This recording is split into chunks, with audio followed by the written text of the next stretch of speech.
Hey, here we are, day 4. We were just reading about how Sophie and the giant were eating breakfast with the queen. And if you remember from yesterday, they had just brought in the food, and the BFG, he was so excited to have such a grand place to eat. And if you're really thinking about it, he's going to try like real food in this chapter, and I'm super pumped to see his reaction to it. It'll be interesting to see because he's so used to eating snozzcumbers if he'll even like the food. So let's find out. Oh, wrong spot. Okay.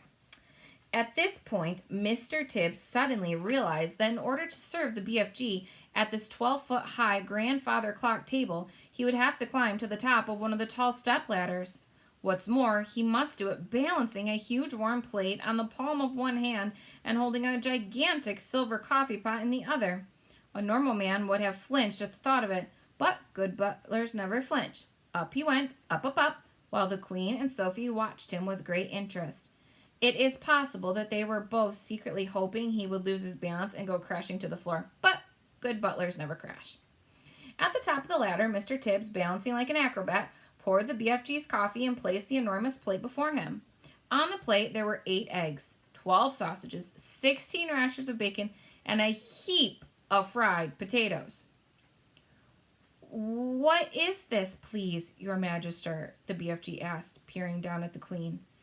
"He has never eaten anything except snozzcumbers before in his life," Sophie explained. "They taste revolting." "They don't seem to have stunted his growth," the Queen said. The BFG grabbed the garden spade and scooped up all the eggs, sausage, bacon, and potatoes in one go and shoveled them in his enormous mouth. "By goggles!" he cried. "This stuff is making snozzcumbers taste like swatchwallop." The Queen glanced up, frowning. Mr. Tibbs looked down at his toes, and his lips moved in a silent prayer. This was only one twitchy little bite," the BFG said. "Is you having any more of this delunctious grumble in your cupboard, Magister?" "Tibbs," the Queen said, showing true regal hospitality, "fetch the gentleman another dozen fried eggs and a dozen sausages." Mr. Tibbs swam out of the room, muttering unspeakable words to himself and wiping his brow with a white handkerchief. The BFG lifted the huge jug and took a swallow. "Whooch!" he cried, blowing a mouthful across the ballroom. "Please, what is this horrible swig pill I is drinking, Magister?" "It's coffee," the Queen told him, "freshly roasted." "It's filthsome," the BFG cried. "Where is the frobscottle?" "The what?" the Queen asked. "Delumptious, fizzy frobscottle," the BFG answered. "Everyone must be drinking frobscottle with breakfast, Magister. Then we can all be whiz-popping happily together afterwards." "What does he mean?" the Queen said, frowning at Sophie. "What is whiz-popping?" Sophie kept a very straight face. "BFG," she said, "there is no frobscottle here, and whiz-popping is strictly forbidden." "What?" cried the BFG. "No frobscottle, no whiz-popping, no glumptious music, no boom, boom, boom?" "Absolutely not," Sophie told him firmly. "If he wants to sing, please don't stop him," the Queen said. "He doesn't want to sing," Sophie said. "He said he wants to make music," the Queen went on. "Shall I send for a violin?" "No, Your Majesty," Sophie said. "He's only joking." A sly little smile crossed the BFG's face. "Listen," he said, peering down at Sophie. "If they isn't having any frobscottle here in the palace, I can still go whiz-popping perfectly well without it, if I is trying hard enough." "No!" cried Sophie. "Don't. You're not to. I beg you." "Music is very good for the digestion," the Queen said. "When I am up in Scotland, they play the bagpipes outside the window while I'm eating. Do play something." I has Her Magister's permission," cried the BFG, and all at once he let fly with a whiz popper that sounded as though a bomb had exploded in the room. The Queen jumped. "Whoopee!" shouted the BFG. "That is better than baglepipes, isn't it, Magister?" It took the Queen a few seconds to get over the shock. "I prefer the bagpipes," she said, but she couldn't stop herself from smiling. During the next 20 minutes, a whole rally of footmen were kept busy hurrying to and from the kitchen, carrying third helpings and fourth helpings and fifth helpings of fried eggs and sausages for the ravenous and delighted BFG. When the BFG had consumed his 22nd fried egg, Mr. Tibbs sidled up to the Queen. He bent low from the waist and whispered to her, "Chef sends his apologies, Your Majesty, and he says he has no more eggs in the kitchen." "What's wrong with the hens?" the Queen said. "Nothing's wrong with the hens, Your Majesty," Mr. Tibbs whispered. "Then tell them to lay more," the Queen said. She looked up at the BFG. "Have some toast and marmalade while you're waiting," she said to him. "The toast is finished," Mr. Tibbs whispered, "and Chef has no more bread." "Tell him to bake more," the Queen said. While all this was going on, Sophie had been telling the Queen everything, absolutely everything about her visit to Giant Country. The Queen listened, appalled. When Sophie had finished, the Queen looked up at the BFG, who was sitting high above her. He was now eating a sponge cake. "Big friendly Giant," she said, "last night those man-eating brutes came to England. Can you remember where they went the night before?" The BFG put a whole round sponge cake into his mouth and chewed it slowly while he thought about this question.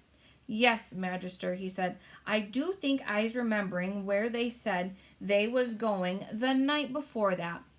They was galloping off to Sweden for the sweet and sour taste." "Fetch me a telephone," the Queen commanded. Mr. Tibbs placed the instrument on the table. The Queen lifted the receiver. "Get me the King of Sweden," she said. "Good morning," the Queen said. "Is everything all right in Sweden?" "Everything is terrible," the King of Sweden answered. "There is panic in the capital. 2 nights ago, 26 of my loyal subjects disappeared. My whole country is in panic." "Your 26 loyal subjects were all eaten by giants," the Queen said. Apparently, they like the taste of Swedes." "Why do they like the taste of Swedes?" the King asked. "Because the Swedes of Sweden have a sweet and sour taste. So says the BFG," the Queen said. "I don't know what you're talking about," the Queen said, growing testy. "It's hardly a joking matter when one's loyal subjects are being eaten like popcorn." "They've eaten mine as well," the Queen said. "Who's they, for heaven's sakes?" the King asked. "Giants," the Queen said. "Look here," the King said. "Are you feeling all right?" "It's been a rough morning," the Queen said. "First, I had a terrible nightmare. Then the maid dropped my breakfast, and now I've got a giant on the piano." "You need a doctor, quick," cried the King. "I'll be all right," the Queen said. "I must go now. Thanks for your help." She replaced the receiver. "Your BFG is right," the Queen said to Sophie. "Those 9 mad-eating brutes did go to Sweden." "It's horrible," Sophie said. "Please stop them, Your Majesty." "I'd like to make one more check before I call out the troops," the Queen said. Once more, she looked up at the BFG. He was eating donuts now, popping them into his mouth 10 at a time, like peas. "Think hard, BFG," she said. "Where did those horrid giants say they were galloping off to 3 nights ago?" The BFG thought long and hard. "Ho, ho," he cried at last. "Yes, I's remembering." "Where?" asked the Queen. "One was off to Baghdad," the BFG said. "As they is galloping past my cave, Flesh Lump Eater is waving his arms and shouting at me, 'I is off to Baghdad, I is going to Baghdad,' and Mum and every one of their 10 children as well." Once more the Queen lifted the receiver. "Get me the Lord Mayor of Baghdad," she said. "If they don't have a Lord Mayor, get me the next best thing." In 5 seconds, a voice was on the line. "Here is the Sultan of Baghdad speaking," the voice said. "Listen, Sultan," the Queen said. "Did anything unpleasant happen in your city 3 nights ago?" "Every night unpleasant things are happening in Baghdad," the Sultan said. "We are chopping off people's heads like you are chopping parsley." I've never chopped parsley in my life, the Queen said. I want to know if anyone has disappeared recently in Baghdad. Only my uncle, Kalful Haran al-Rashad, the Sultan said. He disappeared from his bed 3 nights ago together with his wife and 10 children.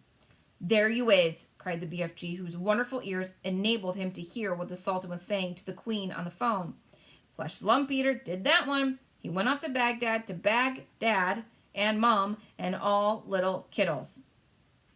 The Queen replaced the receiver. That proves it, she said, looking up at the BFG. Your story is apparently quite true. Summon the head of the army and the head of the Air Force immediately. Dun, dun, dun! And that's where we're going to stop. I will see you back here tomorrow to figure out what they're going to do next with the troops. See ya.